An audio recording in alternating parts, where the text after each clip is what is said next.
What if I told you that a seemingly ordinary rivalry between two women over a young man could lead to a chilling tragedy?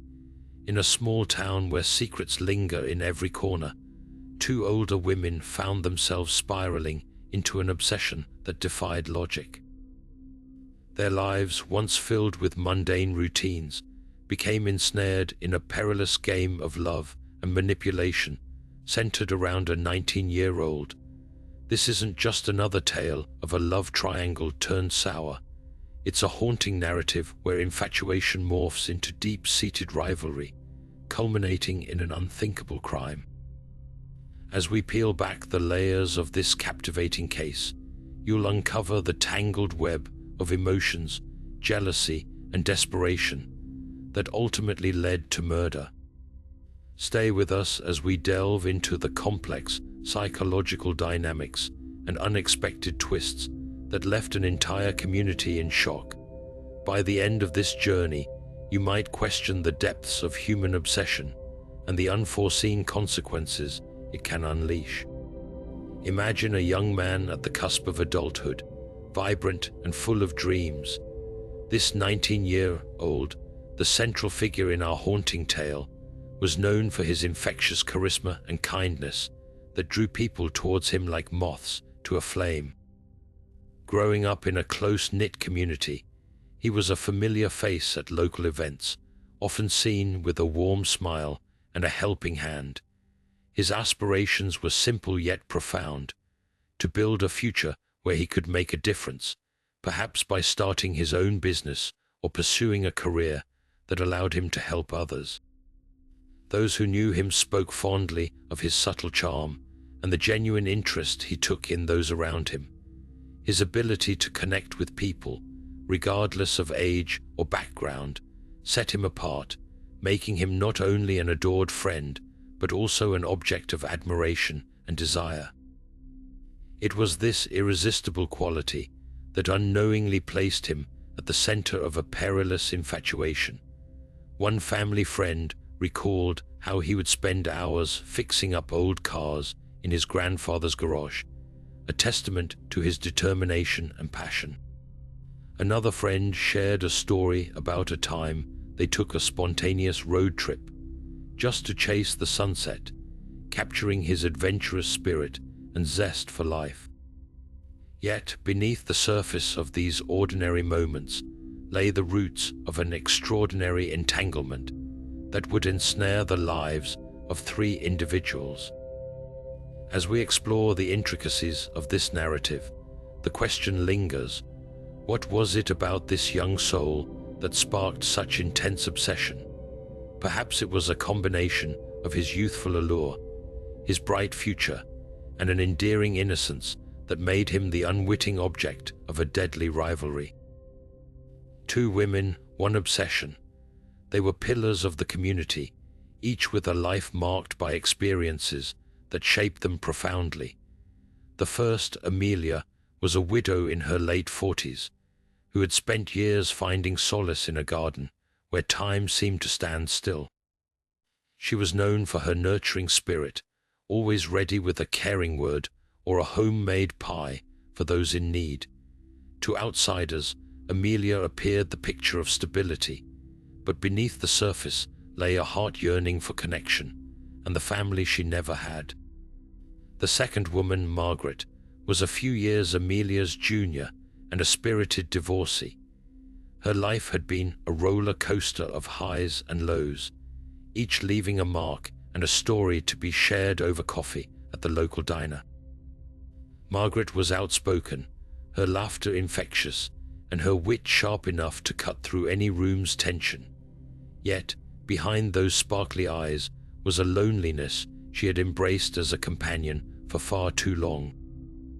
Perhaps it was this shared sense of longing that initially drew these women to the charismatic 19-year-old. For Amelia, he embodied a sense of hope and renewal, a chance to nurture and be a part of youth's boundless potential once more. For Margaret, he represented an escape from the mundane, a return to the excitement that had long since faded from her life. Both women, in search of something they believed was missing, found in him a beacon that shone too brightly to ignore. Their paths had been carved by past loves and losses, leaving them vulnerable and receptive to the allure of rekindled passion.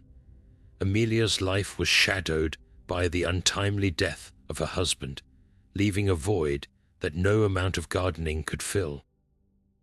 Margaret's string of failed relationships, each leaving her a little more jaded, had forged a barrier she thought impenetrable.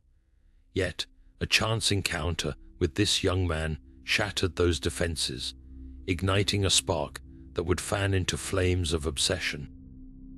As the narrative unfolds, we must ask ourselves, how far can longing drive a person, and what happens when two solitary hearts collide over the same beacon of light? The beginning of a dangerous rivalry found its roots during a community event, a simple charity bake sale at the local park.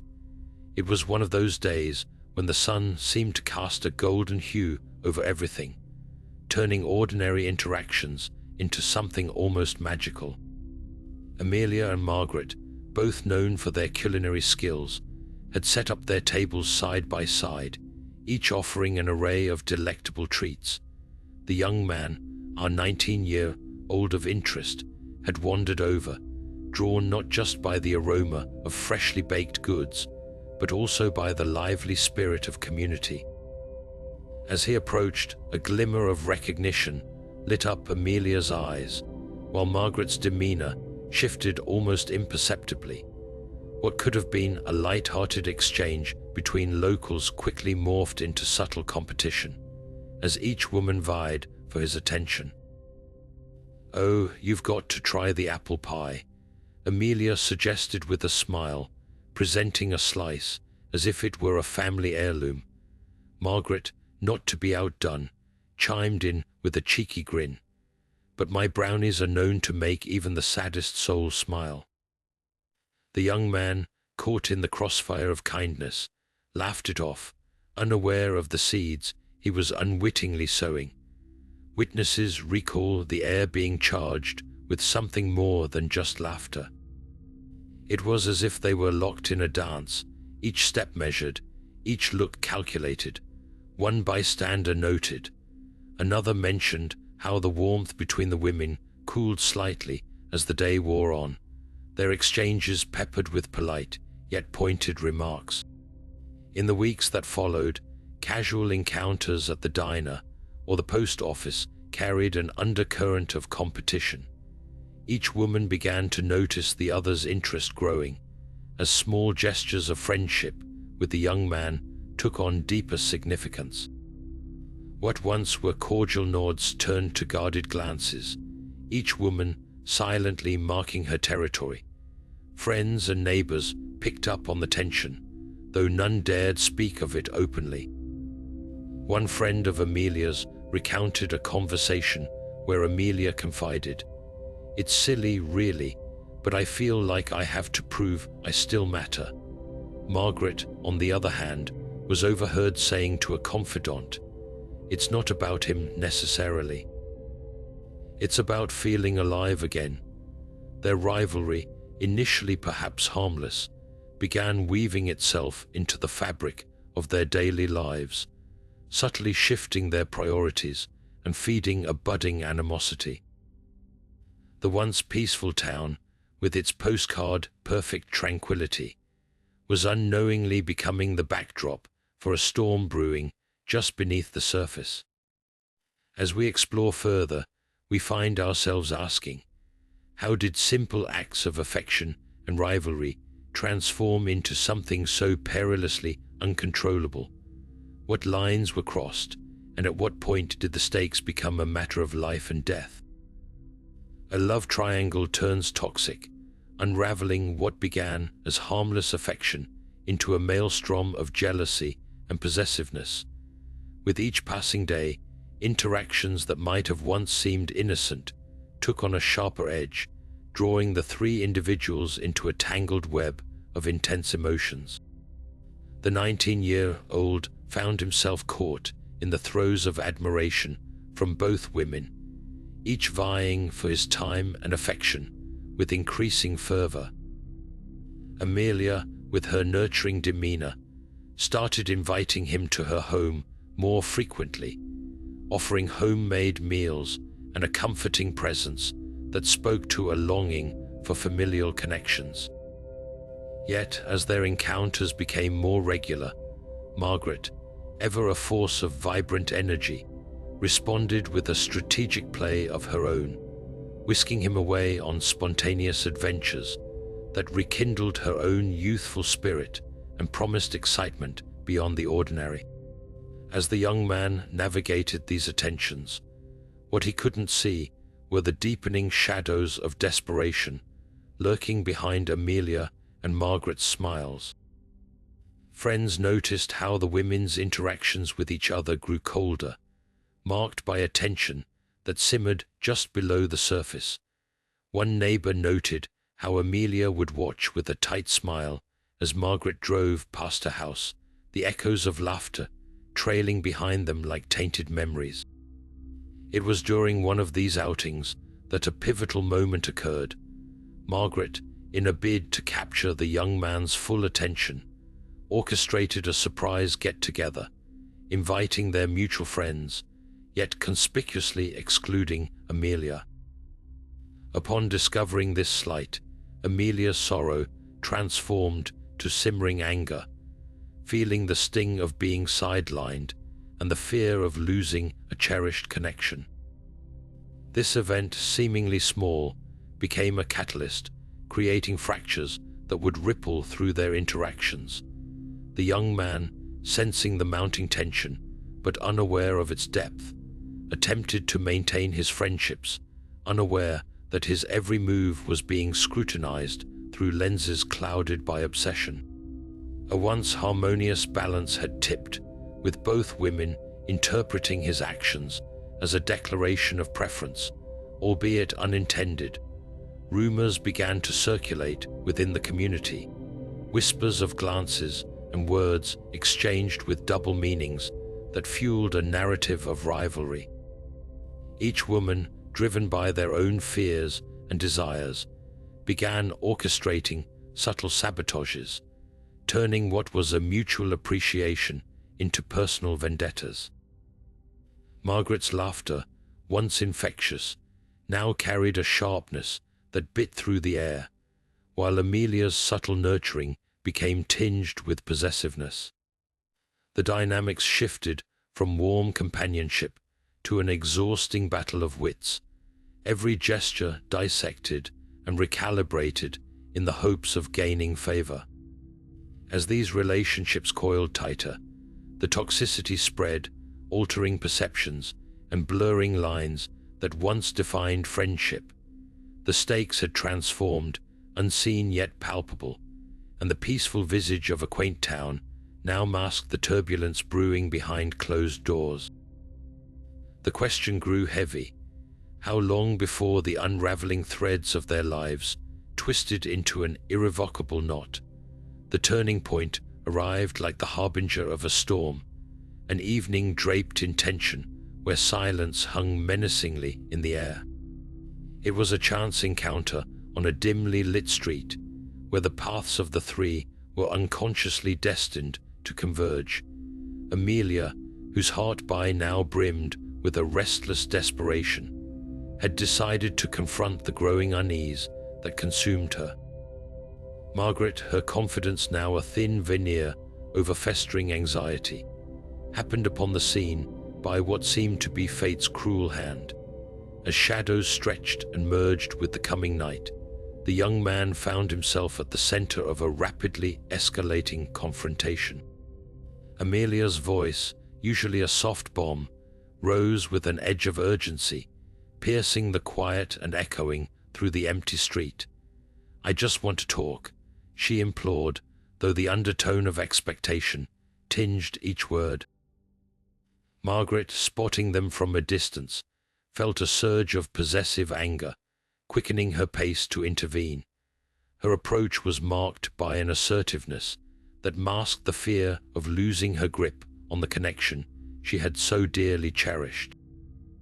When Margaret arrived, her presence electrified the air, the trio standing in an unspoken triangle of discontent. Words once exchanged in friendship now twisted themselves into accusations, underlined by unspoken threats.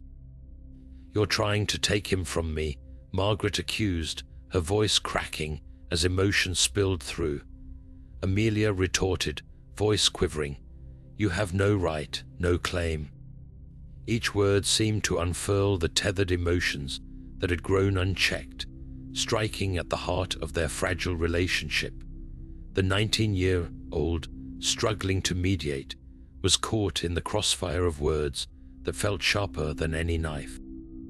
With each exchanged glance, once subtle stabs of rivalry now plunged into deep cuts, stark and unavoidable. It was in this charged moment that desperation twisted into something unthinkable, the breaking point rippling outward with a force that would change everything. Witnesses would later recount how the air felt thick, burdened with the weight of impending disaster. The night swallowed their cries of frustration, leaving an eerie silence in its wake that spoke of irrevocable change. In the heart of this storm lay the stark truth.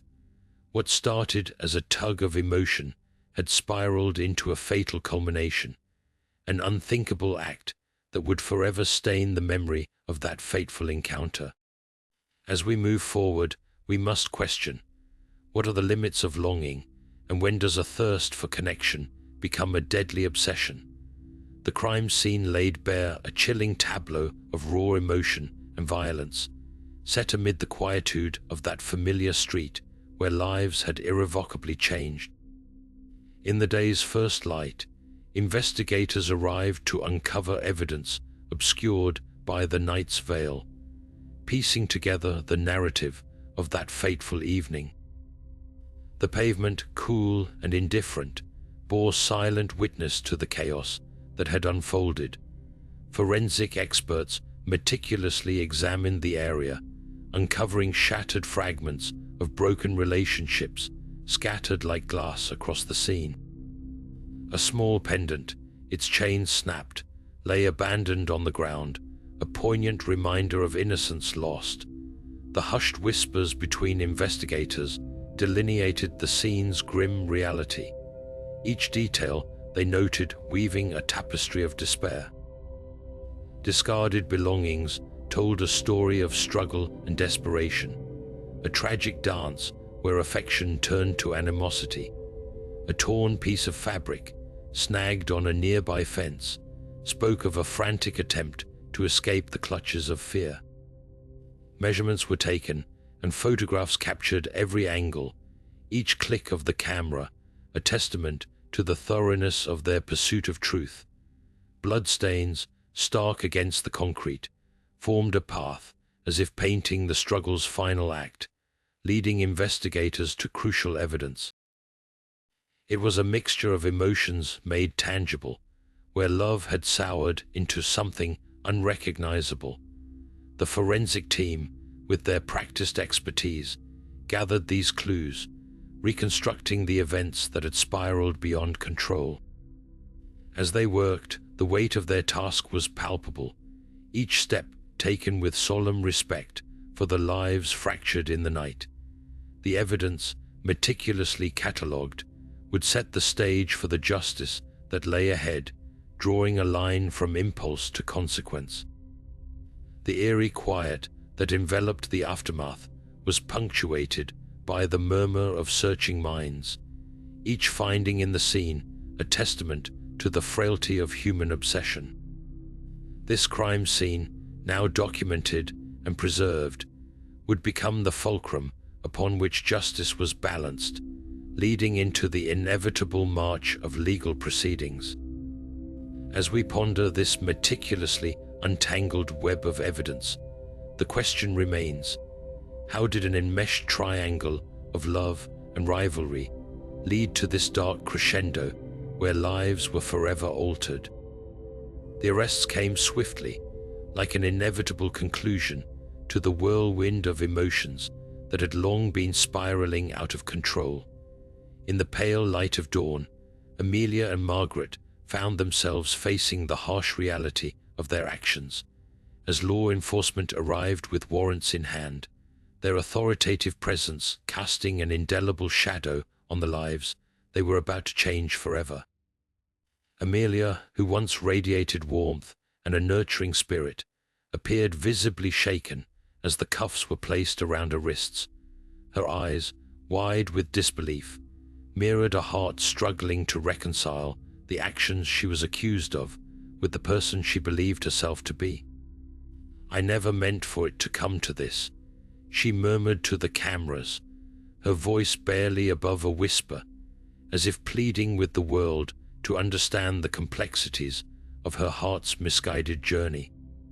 Meanwhile, Margaret maintained a veneer of stoic composure, her features etched with the determination of someone who had always lived life on her own terms. Yet beneath the surface, there was a flicker of vulnerability, a momentary lapse in her confident facade as the weight of her situation sank in. It was never about hurt, she declared, her voice firm yet laced with an undercurrent of remorse, only about feeling something, anything, in a life that had grown dreadfully silent. As news of the arrests rippled through the town, the community found itself polarized, torn between shock and a haunting sense of inevitability. Friends and neighbors, who once shared light-hearted exchanges with the women, now grappled with the reality of their involvement in such a tragic series of events. In interviews conducted shortly after their arrests, both women offered glimpses into their minds, revealing the emotional turmoil that had led them down such a perilous path. Amelia's statements were tinged with regret, a yearning to turn back time. "If only I had walked away," she lamented, the weight of those words hanging heavy in the air. Margaret, on the other hand, sought to rationalize her actions, her defense intertwined with a desperate attempt to validate the emotions that had propelled her forward. "Sometimes, when you've been alone for too long," she explained, her eyes reflecting a deep-seated loneliness, "you cling to the first sign of warmth, even if it ultimately burns you." As the legal process began, these initial reactions set the stage for the battles that lay ahead in court, where narratives would clash and the search for truth would unfold in all its complexity. Through their words and actions, both women revealed the fragile line between love and obsession, and the steep price of crossing it. As we move forward, the question remains, can the yearning for connection ever justify the descent into darkness, or are some lines forever unforgivable once crossed? The trial commenced in a courtroom buzzing with anticipation, where every seat was filled and the air was thick with curiosity and tension. As the gavel struck, signaling the start of proceedings, it became clear that this was more than just a legal battle. It was a clash of deeply personal stories that would captivate not only those present, but an entire nation. The prosecution painted a picture of premeditated intent, meticulously laying out the sequence of events leading to the tragic night. They portrayed Amelia and Margaret as consumed by a toxic obsession, driven by emotions that churned beneath their calm exteriors. Witnesses took the stand, offering testimonies that highlighted the women's escalating rivalry, their actions interpreted as calculated steps in a dance of jealousy that spiraled out of control. Visual evidence, including photographs of the crime scene, were presented with stark clarity, each image a silent witness to the chaos that had unfolded. In contrast, the defense spun a narrative woven with threads of compassion and desperation, pleading for the jury to see beyond the surface. Amelia was depicted as a woman whose nurturing instincts had led her astray, her actions a result of misguided attempts to protect what she perceived as a chance for family. Margaret's lawyer argued that she had been ensnared by a need to feel alive, painting her as a victim of her own loneliness rather than a cold-blooded mastermind. Emotional appeals were made, calling for empathy towards the women's past lives and the circumstances that had driven them to the brink. As the trial progressed, moments of intense drama unfolded, each side seizing opportunities to sway the jury. Cross-examinations were fierce, with lawyers skillfully revealing inconsistencies in testimonies, weaving doubt and certainty in equal measure. At times, the courtroom would hold its breath, suspended in the tension of a particularly revealing moment, only to explode into murmurs as unexpected revelations came to light. One such moment was the appearance of a surprise witness, a mutual friend of the young man.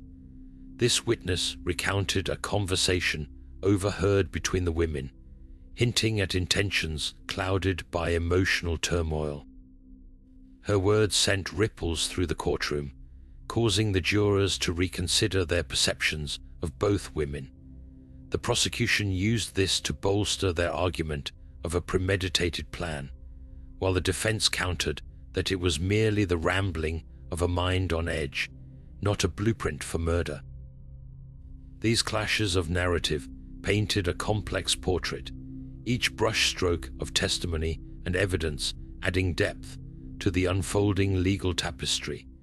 As closing arguments were made, the room sat in hushed reflection, each person aware that their verdict would forever alter the course of two lives. The prosecutor's final words echoed with a call for justice, urging the jury to see through the tangled web of emotions to the heart of the crime.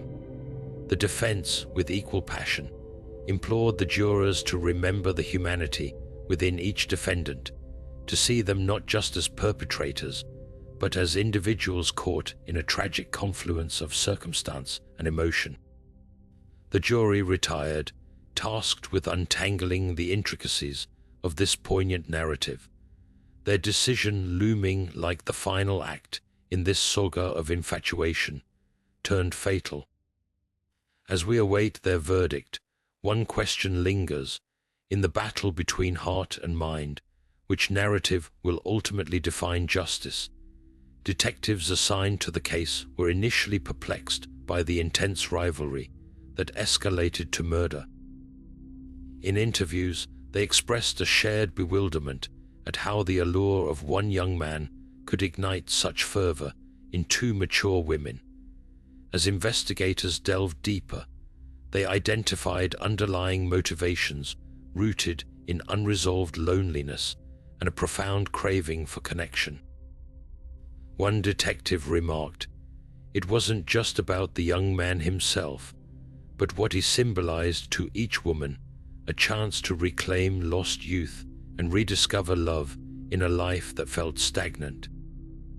Criminal psychologists brought into the fold offered a deeper analysis, shedding light on the psychological dynamics that propelled Amelia and Margaret into obsession.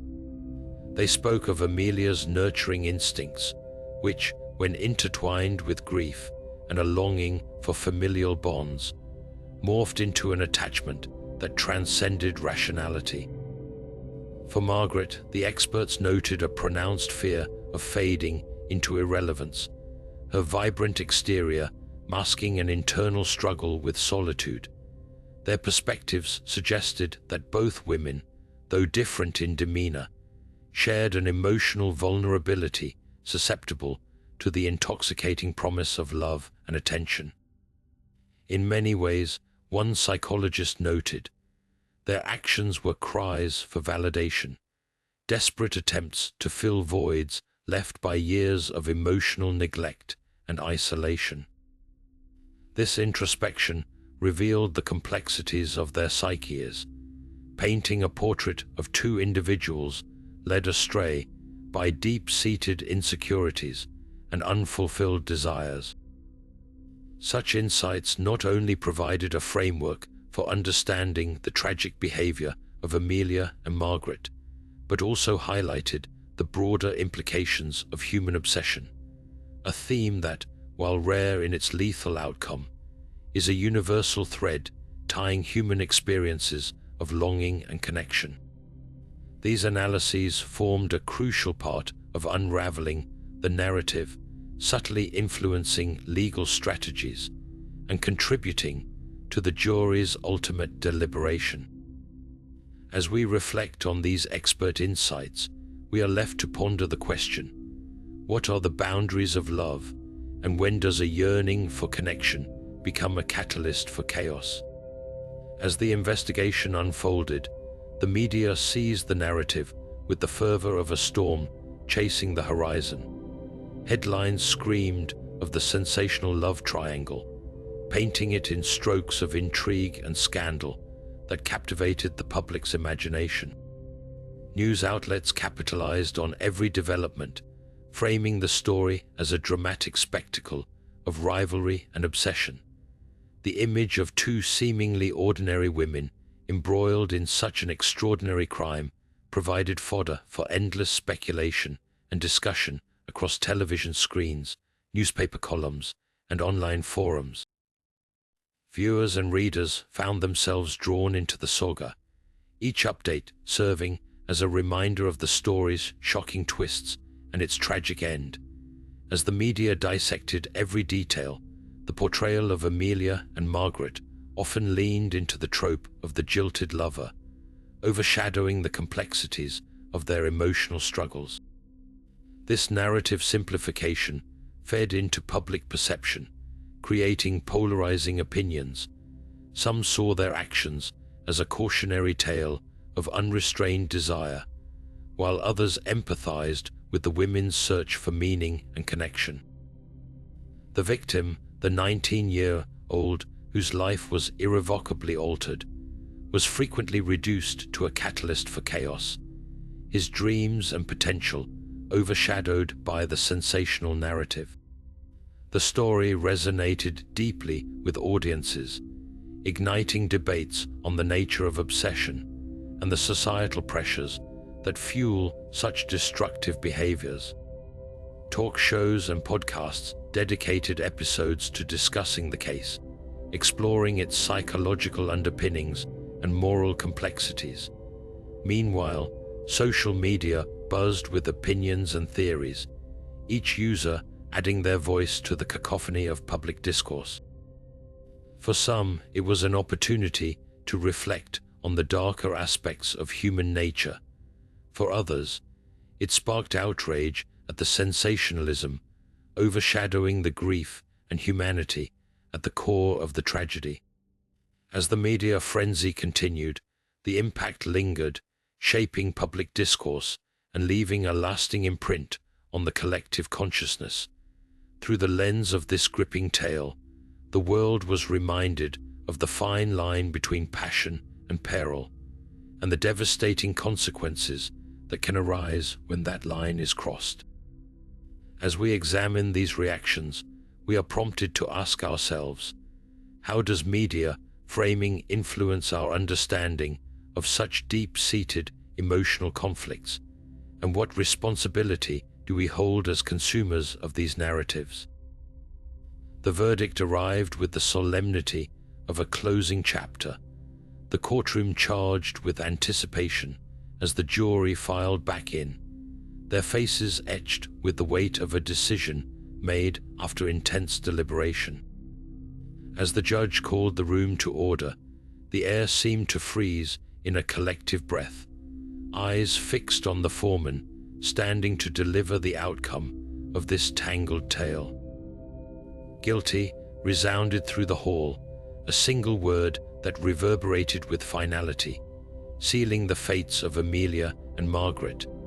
The sentence that followed carried the full measure of the court's judgment: life imprisonment, a reflection of the gravity of their actions and the irreparable loss suffered by all. Reaction rippled through the room like a wave. The victim's family, present and united in their grief, clung to each other, tears mingling with a complex weave of relief and sorrow. In that moment, they faced the bittersweet notion of justice, knowing that no verdict could return their loved one or erase the heartache etched into their lives. For Amelia and Margaret, the announcement seemed to sink into their consciousness with a slow inevitability, each woman processing the reality of their new existence behind bars. Amelia's face, lined with years of nurturing gone astray, bore a haunted look as she absorbed the consequences of her misguided longing. Margaret, her defiant composure now giving way to a pensive resignation, stared ahead as if seeing her future unravel before her eyes, a lifetime to contemplate the choices that led her here. Legal experts weighed in, their opinions as varied as the discourse that had enveloped the trial. Some argued that justice had been served, the punishment fitting the crime born out of unchecked obsession and rivalry. Others contended that the case underscored systemic failures, questioning whether the cycle of loneliness and emotional desperation that ensnared the women could have been addressed before spiraling into tragedy. In the hushed tones of legal circles, discussions persisted around the implications of the verdict, considering it a sobering reminder of human vulnerability and the delicate balance between empathy and accountability. As the court adjourned, the verdict lingered like a specter, a testament to the complexity of justice and its pursuit of balance between retribution and understanding. The community, once buzzing with speculation, now faced the aftermath of reflection, pondering the profound losses that lay in the wake of this tragic ordeal. In contemplating the weight of the court's decision, we are left to question, can there ever be true justice in the face of such deep-seated heartache, or do the shadows of loss forever remain, marking the boundaries of human frailty? The aftermath of this tragic event cast a long, somber shadow over the lives and hearts of those involved, forever altering the landscape of the community and the lives of the families who were tethered to this sorrowful narrative. For the family of the young man, the void left by his absence was profound and unyielding, a constant reminder of the dreams that would never be realized and the laughter that once filled their home, now just a haunting echo. In the quiet moments, his mother would recall his gentle smile, the way his eyes lit up with joy, and the unspoken promise of a future brimming with possibilities. Yet, amidst the fog of grief, a faint glimmer of hope emerged as the family slowly learned to navigate their new reality, finding solace in shared memories and the love that continued to bind them together. The community, once a tapestry of interconnected lives, found itself frayed at the edges, each person grappling with their own emotions, seeking understanding in the face of such a dark chapter. Neighbors who once exchanged cordial greetings now paused, lingering a little longer in conversations, their words carrying the weight of shared sorrow and the tentative steps toward collective healing. Memorials sprang up, small acts of remembrance that spoke to the resilience of those determined to honor the young man's legacy. Friends gathered to plant a tree in the park, its roots stretching deep into the earth, a symbol of life persisting even in the shadow of loss. For Amelia and Margaret's families, the burden was equally heavy, their worlds turned upside down by the actions of loved ones they thought they knew. Each bore the stigma of association, struggling with the dichotomy of remembering the women before the obsession took hold and reconciling that with the irreversible choices they made. Conversations that once flowed freely now hesitated, as if touching a wound that had not yet healed, Yet, in the midst of these struggles, there was an undercurrent of compassion, an acknowledgement of shared humanity, and the recognition that healing, though arduous, was within reach. Support groups formed, spaces where those affected could speak openly, their voices forming a chorus of empathy and understanding. Stories of regret intertwined with narratives of resilience, each testament to the indomitable spirit of a community seeking to find its footing once more. As time flowed onward, these efforts to rebuild and reconcile marked a journey punctuated by both tears and laughter, a testament to the enduring strength of human connection. The young man's family, in honoring his memory, began initiatives aimed at supporting the dreams of other young people, ensuring that his legacy lived on through acts of kindness and opportunity. As we reflect on these lasting impacts, we are reminded of the delicate threads that weave us together and the profound capacity for healing even in the face of unimaginable heartache. The question lingers: how do we hold on to love and memory in the wake of such tragedy? And what steps can we take to ensure such a story is never repeated? This case starkly uncovers the complexities of human obsession, where emotions, once thought harmless, can spiral into destructive forces. It highlights the fragility of mental health, emphasizing how unresolved loneliness and unaddressed emotional needs can drive individuals down perilous paths. The actions of Amelia and Margaret serve as reminders that beneath outward appearances may lie deep-seated vulnerabilities, yearning for connection and validation. This narrative prompts us to scrutinize the societal pressures that compound these vulnerabilities, urging a collective reflection on how we perceive and respond to emotional distress. It raises pertinent questions about the role of the legal system in such tragedies, where punitive measures must balance accountability with a compassionate understanding of underlying psychological struggles.